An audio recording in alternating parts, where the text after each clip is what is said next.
Үйөмөгөбүздүн жашаганыбызга 9 жыл болсо дагы эми айылга үй баштадык. Себеби биринчи оштон квартира алып, андан кийин 2023 фундаментин куюп, 2025 дубалын тургуздук. Апам менен сиңдим үй баштапсыңар деп уста көрдү кылып келген экен. Ушундай өзүнүн домашний тогунан экини союп, картошка менен соонун кылып курдак кылып келиптир. Анан өзүмдүн абаларым эле кайра Оштогу ун заводдо иштейт. Ошол ун заводдун өзүнөн эле ошондо ун менен 5 литрлик май заказ кылган болчумун. Аны да кошо ала келиптир.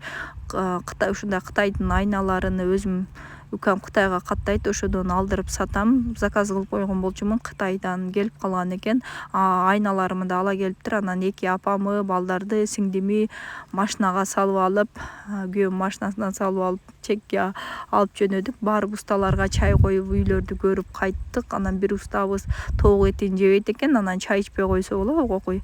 Анан апам бир неудобно болуп, башка эле тамак жасап келбепмин, тоок этин жешин билбейт экенмин да, мантыбы самса кылып келсем болмок экен деп аябай эле неудобно болду. Чай